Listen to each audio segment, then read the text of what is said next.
सवाल को एक बार ध्यान से समझ के देखिए आप, है ना। चलो जी, तो कैसे करें सॉल्व इसको, है ना। क्यूट क्वेश्चन है एकदम। 2√LH minus LH 1LH square करोगे तो ये हो गया LH बाय, गणित कह रहा है कि एक सर्कल और एक पैराबोला के 4 इंटरसेक्शन पॉइंट मैक्सिमम हो सकते हैं। तो यहाँ से देखो -2 कॉमन ले लूं, ये क्यूबिक AM क्यूब है, यहाँ पे ये क्यूबिक इक्वेशन बनाना सब लोग जानते हैं, थ्योरी में सिखाया था आपको। वर्टेक्स मेरा 0,0 है तो सर्कल 0,0 से पास करेगा। देखिए क्वेश्चन क्या है, locus of the point of trisection, trisection का पॉइंट होता है 2:1 में बांटने वाला, ठीक है। Of all the double ordinates, trisect किसको करना है, डबल ऑर्डिनेट्स को, पैराबोला क्या है y² = LX, ठीक है। तो सवाल को एक बार ध्यान से समझ के देखिए आप, है ना, और उसके बाद आपने अटेम्प्ट लेंगे तो डायग्राम एक बनाने का मन करेगा आपका कि जी y² = LX मेरा पैराबोला है, इसके डबल ऑर्डिनेट्स बहुत सारे होंगे। देखो जरा, ये डबल ऑर्डिनेट्स हैं, ये यहाँ पे डबल ऑर्डिनेट्स है ना, ये डबल ऑर्डिनेट्स हैं, ध्यान से सुनना बात को, ये हो गए डबल ऑर्डिनेट्स हो गए जी, डबल ऑर्डिनेट्स हो गए। अब पॉइंट ऑफ ट्राइसेक्शन जो होंगे, तो इसको 2:1 में काटने वाला पॉइंट एक यहां मिलेगा, ये डबल है इस लेंथ का, तो एक पॉइंट सिमेट्री की वजह से यहां पे भी मिलेगा, है ना, यहां मिलेगा तो एक पॉइंट यहां पे भी मिलेगा, यहां मिलेगा तो एक पॉइंट यहां पे भी मिलेगा। अब आप देखिए इन सब पॉइंट्स को जब ज्वाइन करोगे ना, तो इन सब पॉइंट को जब ज्वाइन करोगे तो मजा बहुत आएगा। कैसे आएगा मजा, बिल्कुल यहाँ जो डबल ऑर्डिनेट होगा, और तो उस लॉजिक से आप कहोगे तो बिल्कुल देखो ऐसा करके पैराबोला बनना चाहिए, है ना। अब इसको थोड़ा ये करके देख लो आप, थोड़ा फील लेकर के, ऐसा कुछ पैराबोला बनेगा, तो पैराबोला बनेगा, ये फील भी आ रही है अपने को डायग्राम से, है ना। इस पैराबोला की इक्वेशन y² = α(x) होगी, अल्फा और एल में रिलेशन चाहिए है, ये क्वेश्चन तो मेरे को लगता है क्लियर है। ये मेरा बन गया, अच्छे से बना दें पैराबोला, ठीक है, क्वेश्चन अपना क्लियर हो गया जी। पैराबोला का जो वर्टेक्स होता है ना, वर्टेक्स चोंच नहीं बनती उस पे, स्मूथ होता है बिल्कुल, कभी ये मत समझना चोंच बनी हुई, स्मूथ है एकदम। ये तो ऐसे ही मैंने अपनी मस्ती के लिए बना दिया। चलो जी, तो कैसे करें सॉल्व इसको, है ना, क्यूट क्वेश्चन है एकदम। तो चलो करते हैं इसको। तो मैं कह लेता हूं कि जी कोई भी इसके ऊपर देख लो, पकड़ लो, पॉइंट पकड़ लो जिसका लोकस निकालना है, h, k पकड़ लिया, पॉइंट को, पॉइंट पकड़ लिया मैंने h, k। मैंने एक जनरल डबल ऑर्डिनेट पकड़ लिया और उसके ऊपर पॉइंट पकड़ लिया h, k, ठीक। तो अगर ये h, k है तो इस डबल ऑर्डिनेट को मैंने जनरल ले लिया एक, ठीक है। तो इस डबल ऑर्डिनेट की इक्वेशन बता सकते हो कितनी होगी, x = तो इसकी इक्वेशन कितनी हो गई, x = h, ठीक है, x = h। ये वाला जो बिंदु है और ये वाला जो बिंदु है, निकाल सकते हो क्या इसको, h, कितना निकलेगा ये, √LH और -√LH निकलेगा। तो मैं कहता हूं कि h और k का रिलेशन निकल जाएगा, क्योंकि ये 2:1 भी है, h और k का रिलेशन तो पैराबोला ही है। पैराबोला निकलते ही मैं तो खट से उसका लेटेस्ट रेक्टम बता दूंगा। तो यहां पे देखो 2 टाइम्स ऑफ, है ना, 2 times of this plus 1 times of this upon 2 + 1 must be equal to k, section formula लगा दिया मैंने। तो यहां पे देखिए 2√LH प्लस 1 इंटू दिस, तो ये हो गया -√LH अपॉन 2 + 1 = 3, ये हो गया k के बराबर, ठीक है। दोनों तरफ स्क्वायरिंग कर दें तो k² हो गया मेरा, 2√LH minus LH 1LH square करोगे तो ये हो गया LH बाय 3 का स्क्वायर हो गया 9, LH बाय 9 हो गया। तो लोकस निकालना है, k को y से रिप्लेस कर दो, h को x से रिप्लेस कर दो। तो देखो जो लोकस आया h कोमा k का पैराबोला ही आया, और उसका जो लेटेस्ट रेक्टम है उसकी लेंथ l बाय 9 है। हैं? नहीं, 4a ही तो होता है लेटेस्ट रेक्टम। लेटेस्ट रेक्टम तो l बाय 9 हो गया है ना, l बाय 9 उसका लेटेस्ट रेक्टम है। सिंपल प्रॉब्लम है, मगर जेई मेन में आने के लिए एकदम बिल्कुल कॉन्सेप्चुअल ब्यूटीफुल प्रॉब्लम, मतलब ऐसे प्रॉब्लम आते जेई मेन में कि कुछ कर दिया और हो गया बस, है ना, बात समझनी है देख के, है ना। क्यूट क्वेश्चंस की कैटेगरी में आता है। एनडीए जेई मेंस में होने आने वाले जो सवाल हैं उनकी कैटेगरी का सवाल है, बिट सेट में आने वाले सवाल हैं उनकी कैटेगरी का सवाल है। एकदम सिंपल प्रॉब्लम है, सबसे होना चाहिए था, है ना। लोकस का एक सिंपल प्रॉब्लम है। चलें आगे भाई, डायग्राम बताने की कोशिश की मैंने, पूरा एनालाइज कराने की मैंने कोशिश की, मुझे लगता है समझ आया होगा। क्या आया समझ में? अगला सवाल मुझे बड़ा अच्छा लगता है, अगला सवाल बहुत ही प्यारा सा सवाल है, वन लाइनर क्वेश्चन है जिसमें किसी प्रकार का गणित नहीं लिखा हुआ, अंग्रेजी अंग्रेजी लिखी हुई है। बताएं जरा, सोचें, समय लें, इस पे आराम से सोचें। और ये सवाल बहुत ही ब्यूटीफुल क्वेश्चन है अगर ये इंटीजर टाइप में आ जाए तो।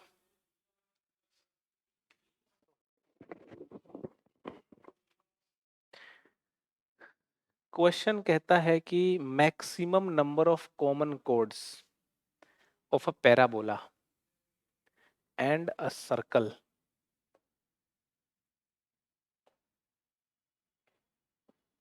maximum number of common chords of a parabola and a circle can be equal to, maximum number of chord एक पैराबोला सर्कल की कितनी हो सकती है, कॉमन कोड की बात कर रहा है, ठीक है।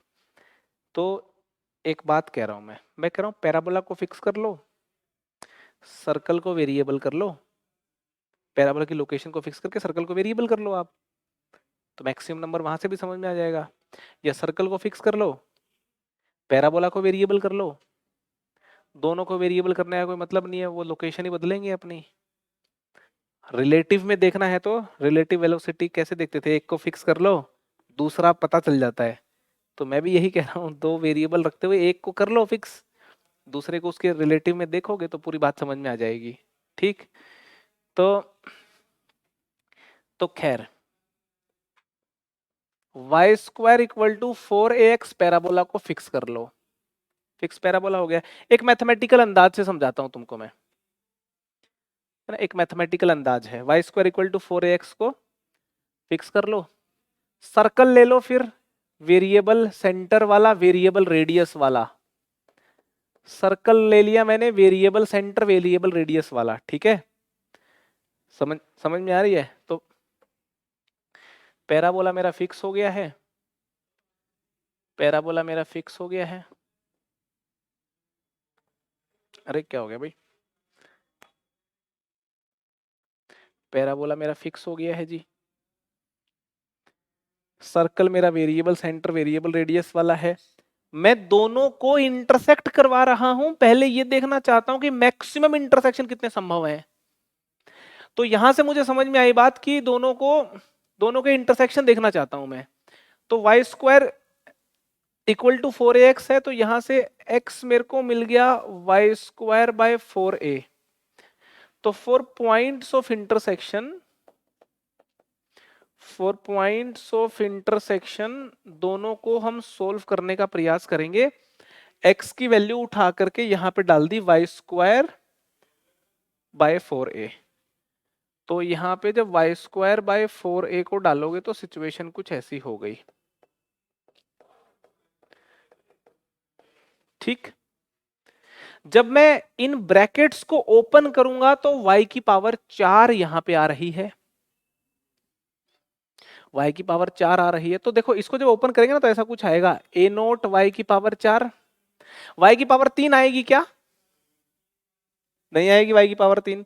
तो y की पावर 3 नहीं आएगी, इसका मतलब सम ऑफ रूट्स 0 आ रहा है। तो 4 वैल्यू कुछ खास किस्म की आएंगी, वो बात अपन समझ लेंगे बाद में। फिर y की पावर 2 आ रहा है यहां से,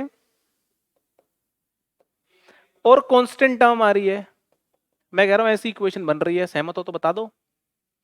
नहीं कांस्टेंट टाइम क्यों आ रही, वाई भी आ रहा है, हाँ वाई भी आ रहा है, वाई भी आ रहा है, लिखेंगे वाई भी लिखेंगे, हाँ वाई भी आ रहा है और फिर मेरी कांस्टेंट हमारे, ऐसी इक्वेशन कुछ आ रही है। अब इसके 4 रूट मिलेंगे मेरे को, इसके 4 रूट मिलेंगे, तो इसको सेटिस्फाई करने वाला एक y1 मिलेगा, y2 मिलेगा, y3 मिलेगा, y4 मिलेगा। तो एक सर्कल और एक पैराबोला 4 जगहों पे इंटरसेक्ट कर सकते हैं मैक्सिमम, वो भी जब 4 रियल रूट आ जाएं तब। 4 रियल रूट ना आए तब क्या पता एक जगह पे भी इंटरसेक्ट ना करें, भाई चारों इमेजिनरी आ जाएं तो 4 मैक्सिमम इंटरसेक्शन संभव हैं। तो 4 वाई कोऑर्डिनेट आ रहे हैं तो इसका मतलब 4 मैक्सिमम इंटरसेक्शन पॉइंट हैं। तो ये हो गए मान लो 4 maximum point of intersection. Sir आपने ये बिल्कुल एक के नीचे एक क्यों बनाए हैं, क्योंकि यार मुझे ऐसा लग रहा है एक y1 है तो एक माइनस y1, एक y2 है तो एक माइनस y2 और जुड़ करके 0 आंसर आ रहा है। समझ में आ रही कि नहीं आ रही, वो तो मैंने इसलिए बनाए हैं, ना भी बनाऊं तो कोई खास बात नहीं, तो एक एक्स्ट्रा बात कर ली अपन ने। तो 4 यहाँ पे इंटरसेक्शन पॉइंट आए हैं, 4 इंटरसेक्शन पॉइंट आए हैं, तो इसका मतलब एक सर्कल कुछ ऐसा रहा होगा जी, ऐसे करके, ऐसे करके कोई सर्कल रहा होगा, सर्कल है ये, सर्कल ही है ये। पेन से तो चलो मैं कैसे ही बनाऊं वो इंपॉर्टेंट नहीं है, गणित कह रहा है कि एक सर्कल और एक पैराबोला के 4 इंटरसेक्शन पॉइंट मैक्सिमम हो सकते हैं।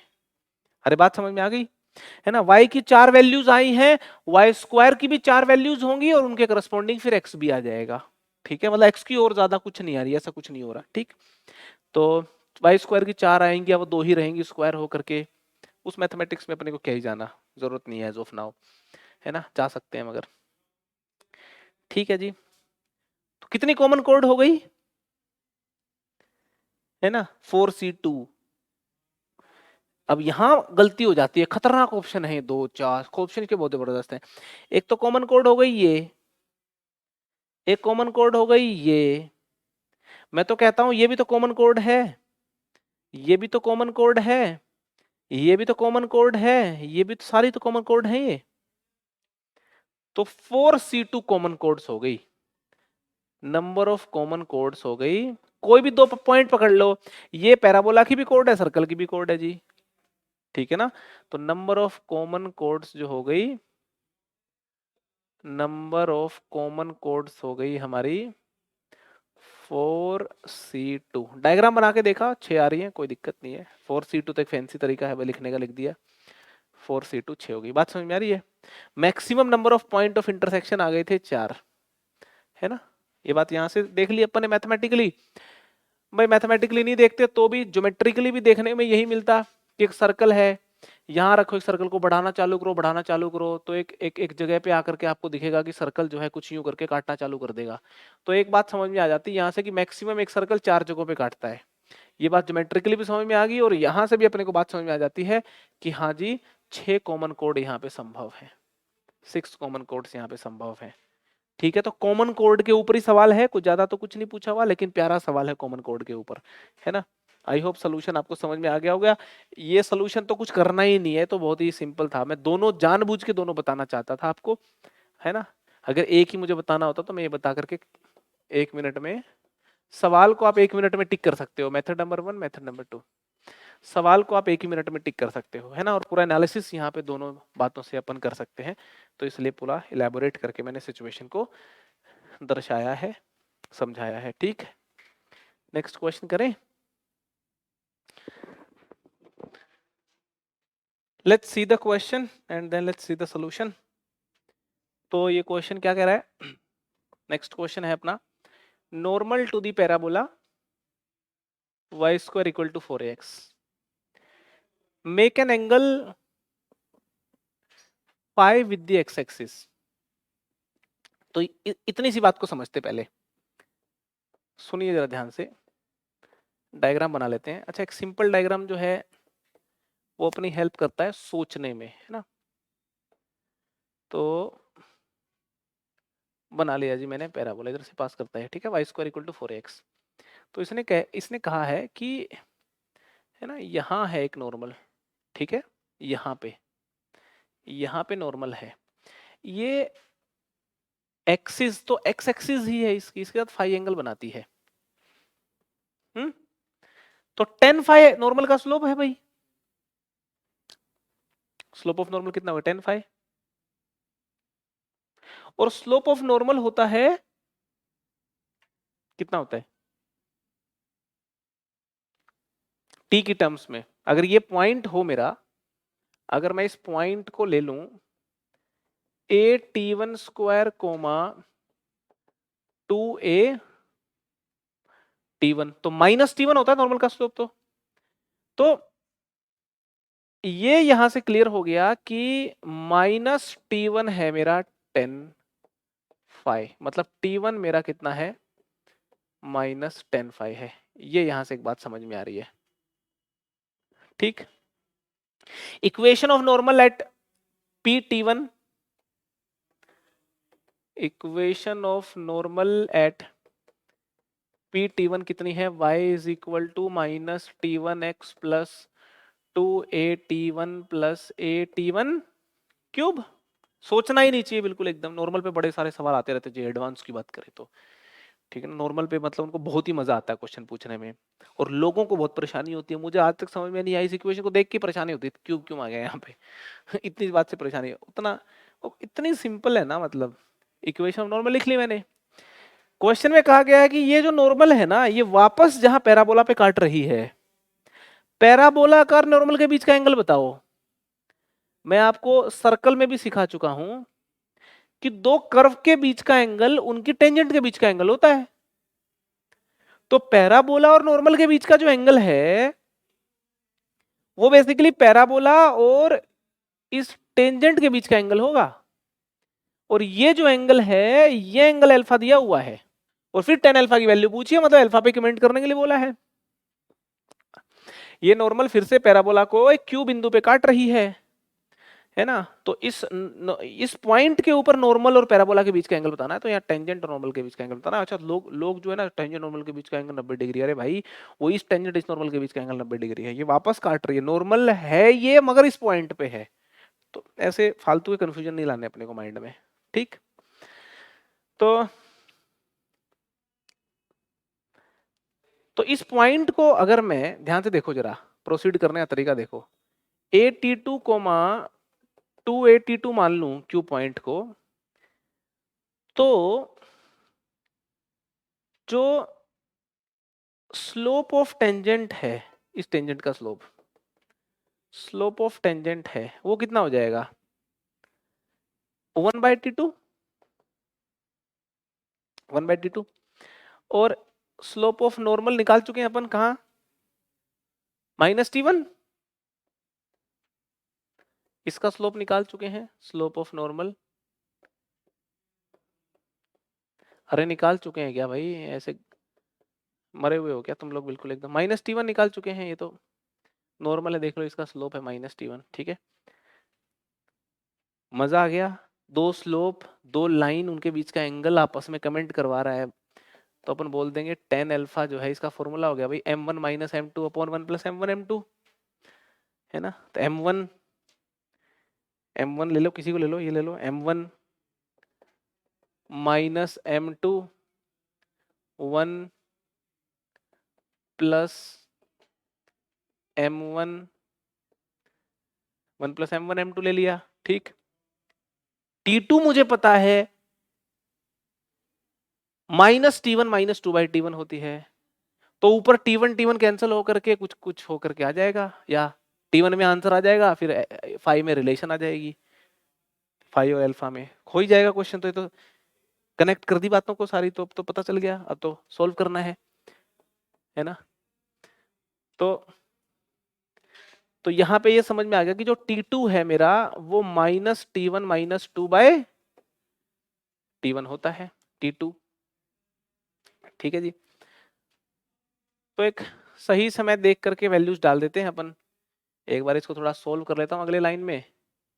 इसको लिख दूं क्या ऐसे करके, t1 t2 लिख देता हूँ, t1 t2 + 1, माइनस आई तो मॉडुलस खा ही जाता है, और ये हो गया मेरा t2 - t1, ऐसा कर दिया मैंने, है ना। t2 - t1, t2 + t1 होता ज़्यादा मज़ा आ जाता है यार। चलो कोई बात नहीं, t2 - t1 है तो, है ना। अब वैल्यू वगैरह डालें, थोड़ा मैं देख रहा हूँ, इसको एनालाइज कर रहा हूँ कि एक बार एनालाइज करके डालेंगे तो ज़्यादा मज़ा आएगा। तो यहाँ से देखो एक बार T1 T2 को भी देख लेते हैं। T1 T2 की वैल्यू देख रहे हो ना आप, तो माइनस T1 स्क्वायर माइनस 2 नज़र आ रही है मेरे को, माइनस T1 स्क्वायर माइनस 2। तो यहाँ पे कर दी फिट मैंने, minus T1 square minus 2 plus 1, ऐसा करके फिट कर दिया। ठीक, फिट कर दिया तो बढ़िया हो गया। और T2 माइनस T1, देखो ये T2 है ना, ये तो समझ में आ गया। तो यहाँ से भी अपन देख लेंगे T2 माइनस T1 जो है ना, दोनों तरफ माइनस T1 करेंगे तो माइनस 2T1 माइनस 2/T1 हो गया ये।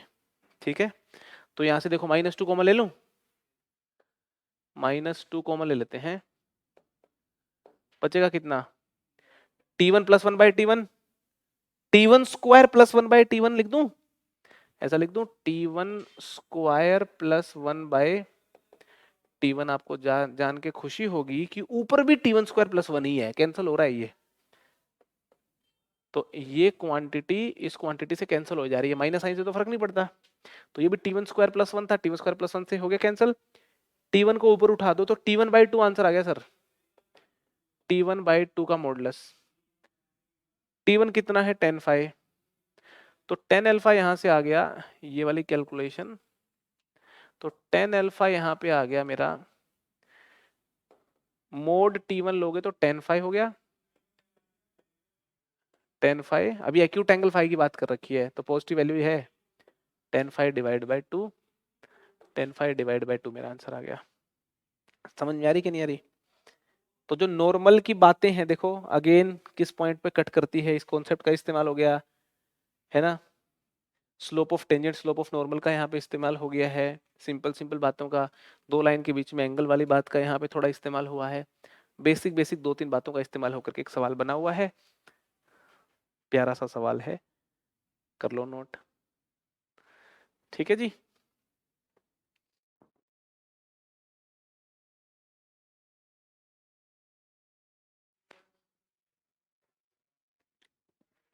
क्वेश्चन एकदम सिंपल है ये वाला तो। सो क्वेश्चन क्या कह रहा है,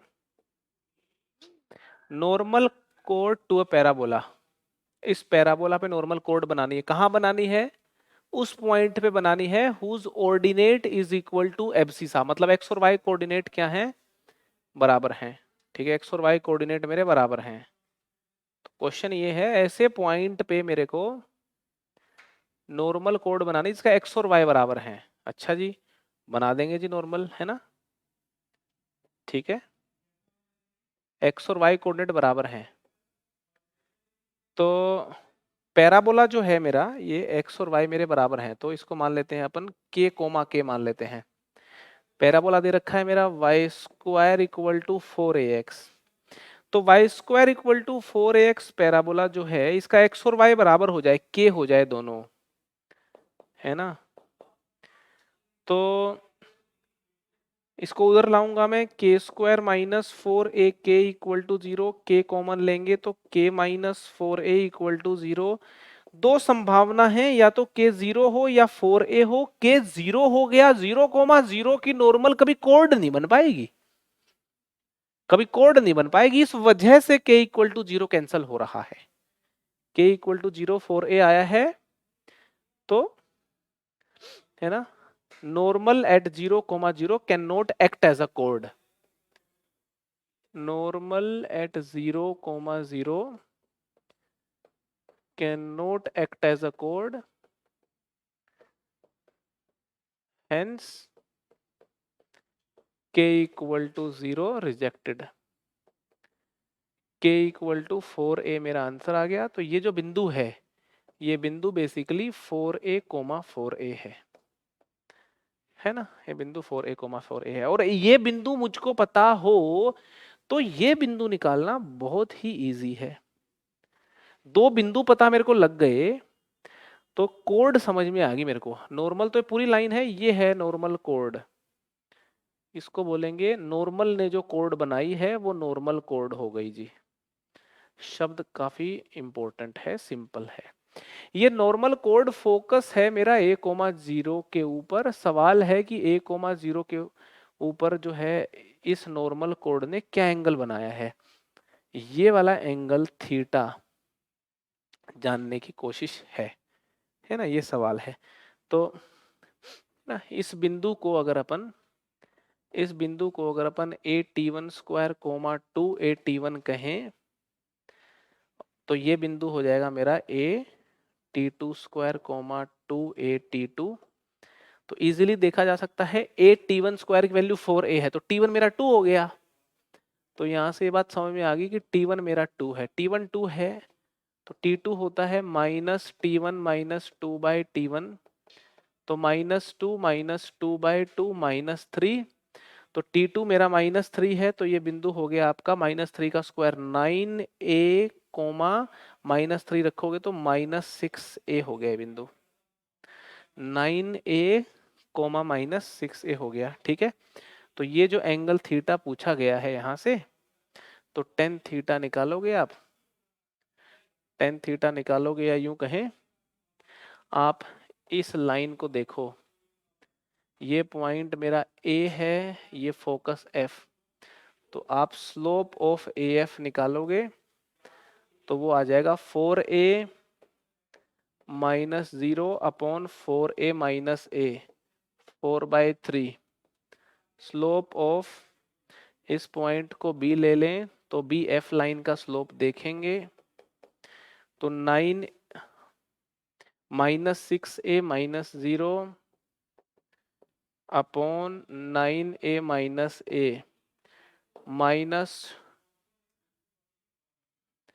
-6a अपॉन -6a/8a, तो -2/3 आ गया ये। ठीक है, तो कुछ लफड़ा कर दिया क्या मैंने? -3/4 आ गया ना, -3/4 आ गया, हाँ ठीक है। ये -6/8 हो गया, 2 से कैंसिल करोगे तो 3/4 हो गया। ठीक है, तो आप देखोगे slope of M A F और एम बी एफ का मल्टीप्लीकेशन देखोगे तो 4/3 इंटू -3/4, तो यहाँ पे -1 आ रहा है। इसका मतलब ये हो गया कि जो ए एफ लाइन है और जो ये बी एफ लाइन है, ये दोनों जो लाइंस हैं, ये दोनों लाइंस कैसी थी? परपेंडिकुलर लाइंस थी, है ना, परपेंडिकुलर लाइंस हैं ये दोनों के दोनों, तभी इनके स्लोप का प्रोडक्ट जो है वो -1 आ रहा है। ठीक है, तो लाइंस आर परपेंडिकुलर, थीटा जो एंगल है जिसका जिक्र क्वेश्चन में करा गया है, जो एंगल पूछा है वो 90 डिग्री आ गया, 90 डिग्री आंसर हो गया। सिंपल सा सवाल है। ठीक है, तो यहाँ पे भी नॉर्मल फिर से पैराबोला को जहाँ पे काट रही है उस बिंदु को निकालने का जिक्र किया गया है, जिक्र किया गया है तो हम निकाल देंगे जी, और इसको बोल देंगे आंसर। ठीक, क्लियर है बात एकदम, है ना? नेक्स्ट क्वेश्चन पे मूव करते हैं। सो नॉर्मल के सवाल जो है मैं करवा रहा हूँ, नॉर्मल टॉपिक के सवाल हो जाएं, उसके बाद फिर आगे चलेंगे। फिर से एक नॉर्मल का क्वेश्चन है। सवाल क्या है कि find the locus of points through which 3 normals to the parabola passes and 2 of them are perpendicular. खास किस्म के वो पॉइंट का लोकस पूछा है जहां से 3 नॉर्मल तो पास करती ही हैं लेकिन 2 परपेंडिकुलर हो, उन खास पॉइंट्स का लोकस पूछा गया है। आप सवाल को सोचिए, समझिए, कीजिए। और एक और बात बता दूं, जेईई एडवांस्ड के लिए ये क्वेश्चन, इस फॉर्मेट के question are very very very important, highly important for JEE advanced.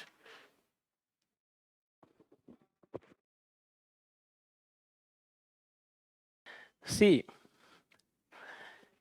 यहां एक बिंदु है H कोमा के, यहां से एक नॉर्मल ऐसी, दूसरी इसके परपेंडिकुलर, तीसरी कुछ ऐसी, ऐसी नॉर्मल्स हैं 3। ठीक है जी, है ना, 3 नॉर्मल मैंने ड्रॉ कर दी। इसका स्लोप m1 है, इसका स्लोप m2 है, इसका स्लोप m3 है। और m में क्यूबिक इक्वेशन बनाना हम जानते हैं, हम जानते हैं कि any normal to the parabola, any normal to the parabola will be y is equal to m x minus 2am minus am cube, और ये h कोमा k से ड्रॉ की गई है, किसी फिक्स पॉइंट से ड्रॉ की गई है, तो उससे पास करती होगी जी। वो वाली नॉर्मल्स में मेरा इंटरेस्ट है, तो h कोमा k को सेटिस्फाई करवा देता हूं मैं यहाँ पे। तो k equal to m h minus 2am minus am cube, तो यहाँ पे am cube plus 2a minus h m plus k equal to 0। ये क्यूबिक am क्यूब है यहाँ पे। ये क्यूबिक इक्वेशन बनाना सब लोग जानते हैं, थ्योरी में सिखाया था आपको, ना जानते हो तो जान लीजिए, थ्योरी में काम आती है इसलिए सिखाया गया था वहां पे। और इसके 3 यहाँ पे रूट आएंगे, m1 m2 m3, जो 3 नॉर्मल्स के स्लोप्स होंगे। ये बातें अपन ऑलरेडी डिस्कस कर चुके हैं, यहाँ तक की बात अपन जानते हैं, ठीक है। यहाँ से पिक कर रहा हूँ सवाल को मैं, है ना। मैं एक बात ये कहना चाहता हूँ कि जी m1 plus m2 plus m3 की वैल्यू कितनी है, 0। दूसरी बात ये कहना चाहता हूँ कि जी m1 m2 plus m2 m3 plus m3 m1 की वैल्यू कितनी है, इसकी वैल्यू कितनी है, 2a minus h by a। और लास्ट में कहना चाहता हूँ कि जी m1 m2 m3 जो है वो कितना है, माइनस k बाय a। और m1 इंटू m2 माइनस 1 है, m1 m2 का प्रोडक्ट माइनस 1 है, क्योंकि m1 m2 वाले जो दो नॉर्मल्स हैं वो परपेंडिकुलर हैं। तो m1 m2 मेरा माइनस 1 है, ये बात अपन जानते हैं। तो m1 m2 मेरा माइनस 1 है, तो जी मैं बोल दूंगा कि ये वाली वैल्यू जी माइनस 1 हो गई जी। ये वैल्यू माइनस 1 हो गई, तो m3 निकल गया जी अपने पास। तो बिल्कुल ही बढ़िया काम हो गया ये तो, ठीक है। locus of the points through which three normals to the parabola passes and they are two are perpendicular। मतलब मेरे को h और k में रिलेशन निकालना है। m को एलिमिनेट, मैं चाहता हूं कि चाहे इस इक्वेशन में, चाहे इस इक्वेशन में, चाहे इस इक्वेशन में m एलिमिनेट करके मैं यहाँ पे m1 m2 माइनस 1 हो गया, कोई मुझको m3 की वैल्यू hk में दे दे, चाहे अपन खुश हैं एकदम। m3 की वैल्यू कोई मुझको दे दे hk में, अपना काम हो जाएगा। तो अब मैं अच्छे से निकल जाए, मैं वो जगह देख रहा हूँ। m1 m2 माइनस 1 यहाँ पे मेरा फिट करने का इरादा था, कर दिया। ये लो, बढ़िया हो गया है जी, बढ़िया हो गया जी ये तो, ठीक है। तो यहां से बात थोड़ी पकड़ में आ रही है मेरे को। m3 को कॉमन ले लेना, अगर अपन m3 को कॉमन ले लें तो यहाँ पे m1 प्लस m2 आ गया, और इस माइनस 1 को राइट में ले जाओगे तो प्लस 1 हो गया, 2a minus h by a plus 1। और m1 प्लस m2 जो है, m1 प्लस m2 को देखोगे तो ये माइनस m3 है। तो m1 प्लस m2 जो है, इसकी जगह आप माइनस m3 लिख दें, तो m3 का स्क्वायर यहां देखने को मिल रहा है ना। माइनस साइन को इधर ले जाएंगे बाद में, a को यहां ले गए तो ये हो गया 3a minus h by a, तो minus h minus 3a by a, ठीक। और m3 यहां से भी आ चुका है मेरा, m3 आ चुका है माइनस k बाय a, है ना, plus k by a, minus minus plus. एक इक्वेशन ये है, दूसरी इक्वेशन ये है। पहली और दूसरी इक्वेशन से m3 एलिमिनेट कर सकते हैं, hk में रिलेशन आ गई, और hk का ही मेरे को लोकस निकालना था। तो मेरे को लग रहा है कहीं ना कहीं सर्कल है जी ये तो m3 का स्क्वायर करेंगे तो फ्रॉम इक्वेशन 1 एंड 2, ये बात अपने को समझ में आ गई। From 1 and 2, from equation 1 and 2, जो m3 का स्क्वायर है, k बाय a का स्क्वायर है, वो हो गया 3a minus h by a, है ना। यहां से जो m3 का स्क्वायर है और यहां से जो m3 का स्क्वायर है बराबर हो गए h माइनस 3a है। हाँ रुको भाई, ये h माइनस 3a लिखा हुआ था, कैलकुलेशन ये देख लेना, ये ठीक लिखा है क्या मैंने, h minus 3a, h minus 3a ही है, हाँ h माइनस 3a ही है, ठीक है जी। तो इसमें कुछ बचा नहीं अभी, तो k स्क्वायर इक्वल टू ये एक ए कैंसिल हो जाएगा तो ए एच माइनस 3a² हो गया। के की जगह अपन y डालते हैं y²। अच्छा ये तो कुछ हो रहा है, पैराबोला आ गया। हाँ सर्कल भी नहीं आया है तो पैराबोला आ गया। ए कॉमन ले लिया, इसकी जगह x डाला मैंने। हाँ पैराबोला आ गया जी। तो ये लो, तो लोकस ऑफ h कोमा के पैराबोला आ गया। और पैराबोला कहाँ से पास कर रहा है, 3a, 0 से पास कर रहा है। तो इसका लोकस जो है 3a, 0, तो कुछ खास किस्म का ऐसा कुछ करके एक पैराबोला यहाँ से समझ में आ रहा है अपने को, ऐसा कुछ पैराबोला होगा। ठीक है, अब जो आ रहा है वो आ रहा है। समझ में आ रही कि नहीं आ रही बात? तो प्यारा सा सवाल था एक लोकस का। अब जेई वाले हैं, पूछ लेंगे कि जो भी लोकस होगा आप उस लोकस का लेटेस्ट रेक्टम बता दो जी कितना है। तो दिमाग में आएगा हाइपरबोला होगा कि एलिप्स होगा कि पैराबोला होगा, क्योंकि लेटेस्ट रेक्टम तो तीनों में होता है। तो तीनों में से कोई आंसर आ रहा होगा, फिर उसका लेटेस्ट रेक्टम पूछा है, सवाल सोल्व करेंगे तो पता चला अरे ये तो पैराबोला ही था, इसका लेटेस्ट रेक्टम की लेंथ पूछ ली तो पूछ ली, बता देंगे अपन। ऐसे करके सवाल बन सकते हैं। समझ में आ रही कि नहीं आ रही बात? चलें आगे चलें। तो नेक्स्ट क्वेश्चन यहाँ पे है आपके सामने, है ना? बढ़िया क्वेश्चन है, मजा आएगा इस क्वेश्चन को करने में। 3 normals are drawn, क्वेश्चन क्या है रीड कर लेते हैं अपन। 3 normals are drawn from a point h, k to the parabola y² equal to 4ax। h, k से 3 नॉर्मल ड्रॉ कर दीजिए। अब इसने कहा 3 नॉर्मल ड्रॉ हो जाएंगी, तभी करी है। ठीक है, ये h, k बिंदु है अपना, पॉइंट p ले लेते हैं इसको। अच्छा इसके बाद पूछा है ना 3 नॉर्मल ड्रॉ कर दो पहले तो, चलो ए कर दी दूसरी, यहाँ पे कर दी तीसरी। ठीक है, equation of the circle passing through 3 conormal points. अच्छा कोनॉर्मल पॉइंट कौन से होते हैं, ये point A, point B, point C. इन 3 पॉइंट नॉन कोलिनियर हो तो एक ही सर्कल करता है पास, और ये नॉन कोलिनियर है, लाइन में तो आएंगे नहीं। तो एक सर्कल करेगा, एक ही करेगा, एक पक्का करेगा, इक्वेशन पक्का निकलेगी, एक ही निकलेगी। बातें तो समझ में आ रही है, क्या होगी बस वो देखना है। तो इन 3 पॉइंट से जो सर्कल पास कर रहा है उसकी इक्वेशन मुझको बतानी है, सोचिए क्या होगी।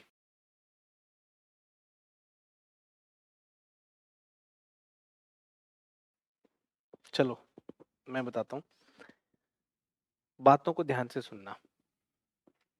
एक बात तो ये कि ये जो 3 नॉर्मल्स हैं, इनके जो m1 m2 m3 स्लोप्स हैं, तो ये कौन सी क्यूबिक के रूट होते हैं? वो क्यूबिक अब तो सीधी लिखने की आदत हो जानी चाहिए अपनी। क्या है वो? am³ plus 2a minus h m plus k equal to 0। ठीक है ना? इसके रूट है मेरे m1 m2 एंड m3। ठीक, और ये बात क्लियर है, m1 plus m2 plus m3 0 है, लिख देते हैं m1 m2 plus m2 m3 plus m3 n1 m1 2a minus h by a है, और m1 m2 m3 की वैल्यू अपने को पता है, ये तो लिख ही दिया मैंने। ठीक है, एक और बात अब बताता हूं आपको।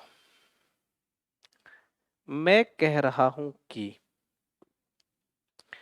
एक सर्कल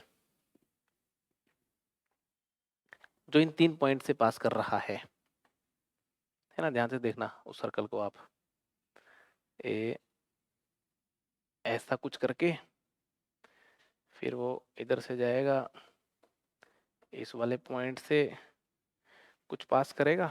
ठीक है, मैं कह रहा हूं उसको चौथे पॉइंट एक और से पास करना होगा ही होगा, जो पैराबोला पे लाई कर रहा हो, करना होगा ही होगा। क्यों? अब एक सवाल कराया था, हाँ अभी अभी कराया था कि 2 डिग्री 4 की इक्वेशन बन रही थी ना, है ना? इसी बात को वापस से एक बार देखो, थोड़ा मजा लेके देखते हैं। ये तो एक बात हो गई मैं कहता हूं कि, है ना, ये एक बात हो गई। मैं कहता हूं कि एनी सर्कल विल बी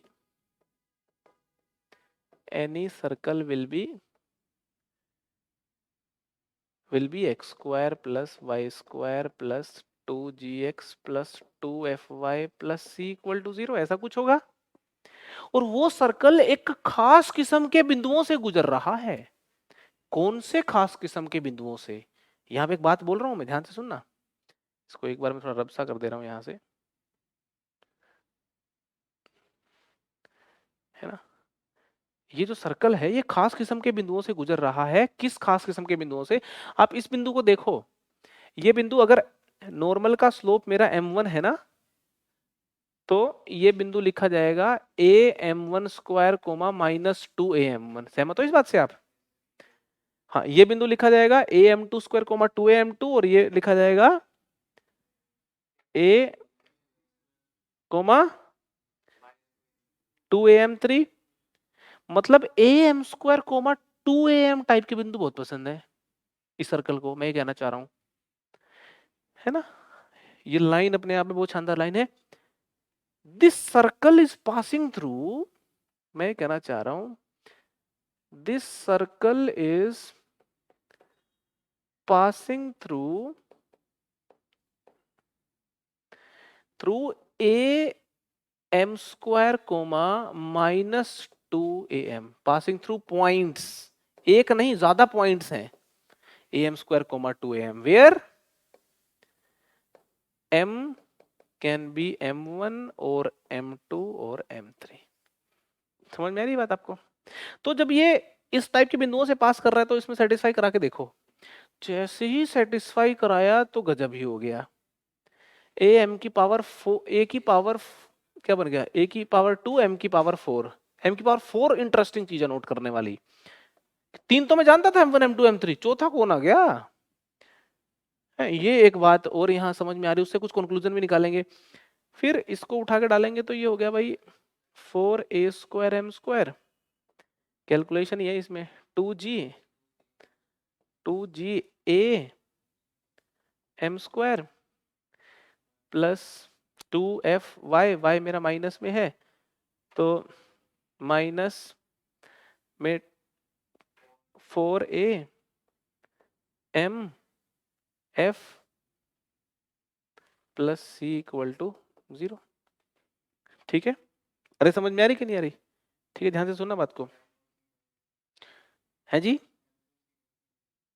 बात समझ में आएगी? अब इसके 4 रूट हैं, इसके 4 रूट हैं, और 3 यही वाले m1 m2 m3 हैं, इसलिए मेरी हिम्मत यही 3 m1 m2 m3 लिखने की हुई। चौथा अपने को भी नहीं पता।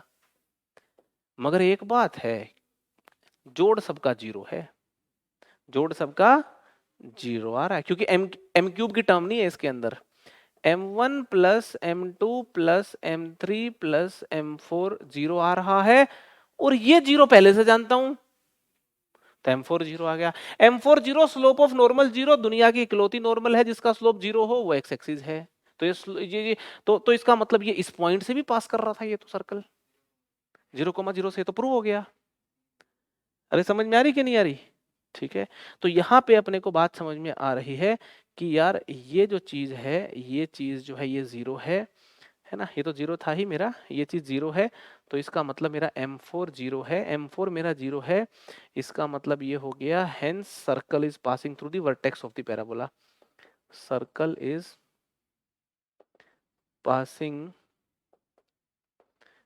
थ्रू द वर्टेक्स, वर्टेक्स से सर्कल पास कर रहा है।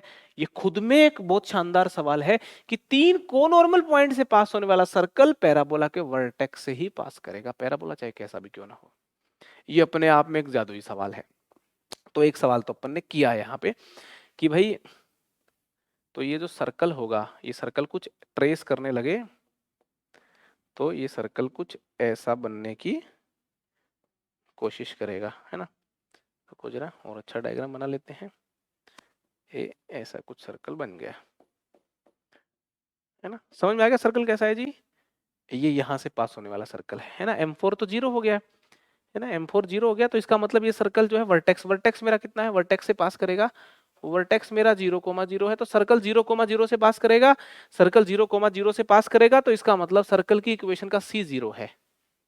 सर्कल की इक्वेशन का क्या है, सी 0 है, अगर 0,0 से पास कर रहा है तो, ठीक है ना। तो यहाँ के बाद की बातें मैं यहाँ लिख रहा हूँ, ध्यान से सुनना। इसके बाद की बातें मैं यहाँ लिख रहा हूँ कि circle is passing through 0,0, hence C जो है वो 0 हो गया, हेंस सी जो है वो 0 हो गया, M4 जो है वो 0 हो गया। तो इक्वेशन ऑफ सर्कल जो हो गई वो अपने को समझ में आ ही गई, x square plus Y square plus 2gx plus 2fy equal to 0 होगी। जी और एफ निकाल दूं, आंसर आ जाएगा। अब मैं इस इक्वेशन को एक बार देखो, पकड़ो जरा। सी तो 0 है, ये डिग्री 4 की इक्वेशन दिख रही है आपको, इसमें से m कॉमन ले लो, m कॉमन ले लो, तो m कॉमन ले लो, तो ये हो गया a स्क्वायर m क्यूब। चलो जी, m स्क्वायर का कोफिशिएंट क्या आ रहा है इसमें, m स्क्वायर, तो खैर m कॉमन ले लिया तो फिर m बच गया यहाँ पे, है ना। तो 4a square plus 2ag, 4a square plus 2ag, 4a square plus 2ag m, m Q के बाद m, फिर कांस्टेंट टर्म देखते हैं क्या है, -4af, -4af, सी तो 0 हो गया, -4af इक्वल टू 0, ठीक है, ठीक है। अब एक तो m 0 आ ही रहा है, अब ये जो क्यूबिक है ना, इस पे मेरी नजर पड़ी, इसको मैंने वापस कॉपी किया नीचे, मैंने एक बात कह डाली, मैंने बात ये कह डाली कि इस क्यूबिक इक्वेशन के जो रूट्स हैं वो तो पता ही है जी अपने को, m1 m2 m3 हैं, और एक क्यूबिक इक्वेशन मेरे को पता ही है जिसके रूट क्या आते हैं। अच्छा, ए को भी मैं हटा रहा हूं यहां से, देखो ए कॉमन आ रहा है यहां से ना, तो ए कॉमन आ रहा है, तो देखो ए हट गया, यहाँ से ए हट गया, यहाँ से ए हट गया, यहाँ से ए हट गया, ए से डिवाइड कर दिया। एक क्यूबिक इक्वेशन में जानता ही हूं जिसके रूट m1 m2 m3 आते हैं, वो कितने हैं, am cube plus 2a minus h plus k equal to 0। इसके रूट भी जो है m1 m2 m3 आते हैं। मैं कह रहा हूं both the cubic equations are same, है ना, both the cubic equations must be same, both the cubic equations, same root वाली क्यूबिक इक्वेशन का एक कोएफिशिएंट मैच कर जाए तो बाकी मैच करने ही पड़ेंगे। अरे समझ में आ रही कि नहीं, both the cubic equations must be same, तो दोनों क्यूबिक इक्वेशन सेम होनी चाहिए, तो इसका मतलब ये वाली वैल्यू इसके बराबर होनी चाहिए, ये वाली वैल्यू इसके बराबर होनी चाहिए। तो आप यहां से देखो कोफिशिएंट कंपेयर करोगे ना, अगर आप कंपेयरिंग कोफिशिएंट्स को कंपेयर करोगे, तो 2a माइनस h की जो वैल्यू है वो आपको मिलेगी 4a प्लस 2g। तो यहां से मेरे को लग रहा है कि g की वैल्यू निकालने में आप सक्षम हो गए हैं। g यहां से कितना आ गया, देखो 4a को इधर ले गए तो -2a माइनस h हो गया, तो -h plus 2a divide by 2। मेरा इंटरेस्ट 2g के अंदर है, तो क्यों परेशान हो रहे हैं, सीधा 2g ही निकाल लेते हैं, क्योंकि लास्ट में तो सर्कल में तो 2gx में 2g चाहिए अपने को, तो 2g यहां से आ गया अपने पास, ठीक है, 2g आ गया। अब जो है यहां से अपन -4f इक्वल टू k कर रहे हैं, तो मेरे पास 2f भी आ गया, 2f आ गया -2k, ठीक है, तो है -k/2, हाँ दो -k/2, तो इक्वेशन ऑफ सर्कल आ गई मेरे पास, ठीक है। तो equation of required circle, equation of required circle आ गई मेरे पास, X square plus Y square plus 2g, तो ये रख दी मैंने -h plus 2a into X plus 2fy equal to 0, ये आंसर आ गया। समझ में आ रही कि नहीं आ रही बात, तो ये मेरे को एक काफी अच्छा तरीका लगता है इस सवाल को सोल्व करने का। इसके बाद अपन यहाँ पे गए हैं और ये मेरा आंसर आ गया है। यहाँ पे कंपेयर किया दो क्यूबिक इक्वेशंस को, उसके बाद सोल्व किया। एक बड़ा अच्छा यहाँ पे एक फ्लो बन रहा है और इस तरीके से कंपेयर करके क्यूबिक इक्वेशन को सोल्व करने वाला एक क्वेश्चन आईआईटी में आ चुका है ना। आईआईटी एडवांस में आ चुका है और ये कॉन्सेप्ट मुझे सिखाना था। इसके ऊपर बेस्ड सेम या इससे रिलेटेड सवाल आने की हाई लेवल की संभावनाएं एडवांस में रहेंगी। अगर किसी का मूड करके थोड़ा अच्छा क्वेश्चन सेट करने का, यहाँ से सेट होने की संभावना रहती है। तो आई होप आपको बातें पता चल गई होंगी। सोल्यूशन को नोट डाउन कर लें, बातों को आराम से समझना वापस से एक बार।